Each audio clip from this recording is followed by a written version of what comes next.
What is fraught about credentialing? Somebody asked me from one of my videos. I had responded about credentialing and said that I think they were asking me about do you, as a midwife, need a special certification to be a fertility and nutritional counselor? And my response was, I'm not aware of anywhere that has midwives getting a special certification for those two things, but the expectation is that a practicing midwife is going to have enough knowledge to provide competent, evidence based nutritional fertility counseling for their clients. I would encourage you to go out and make sure that you get fertility nutritional training in addition. But I feel that way about any parts of the practice of midwifery. Now, why I say credentialing is full of issues is midwifery practice in America really began with the granny midwives, the black midwives in the deep South. Now, I do not want to discount the indigenous midwives who had been thrown down, the Eastern European midwives that had been thrown down, because a lot of folks forget that Irish and Italians and whatnot became white later, but they were considered marginalized people for a long time. And their midwives were also persecuted, but ours were targeted in a very specific way. And prior to the invention of nurse midwifery, you became a midwife either because you just got started doing it or because someone in your family was doing it and you were attending births, or somebody saw that you had some talent and they were like, you gonna come with me to births and I'm gonna teach you everything I know. But it was passed down, which is very Afrocentric, right? Like colonization says that there must be a regulated body that you have to go through, right?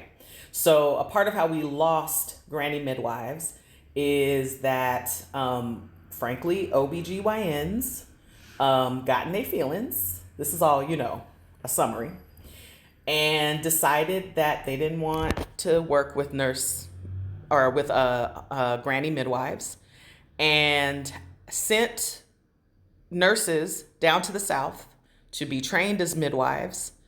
Then they went back out of the South, got their credential, and then came back to the South and told those same midwives that if they wanted to continue practicing, they had to get a credential as well.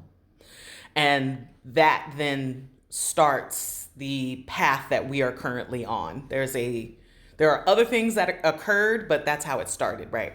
And so why I say credentialing is fraught with issues is because the way that credentialing is set up, even its beginning in specifically around midwifery,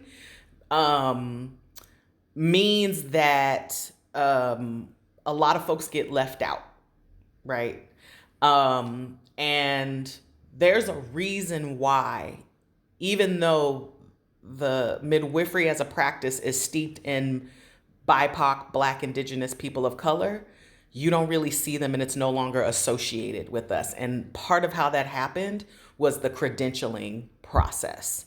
So most folks who are marginalized in one way or another, so they're, not, they're Black, they're, some sort of person of color, maybe they're LGBT, whatever,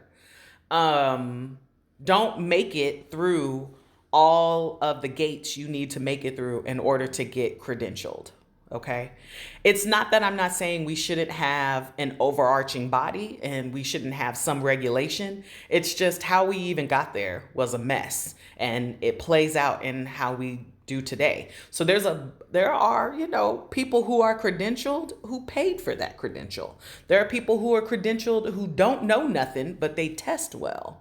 There are people who are credentialed who paid somebody else to do their work.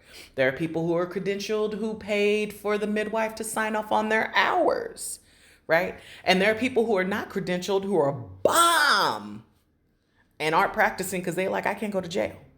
Or they didn't make it through midwifery school because they were like, I can't work for somebody for free for that long, whatever, right? So it's got its issues, okay? And, we need to work it out quickly.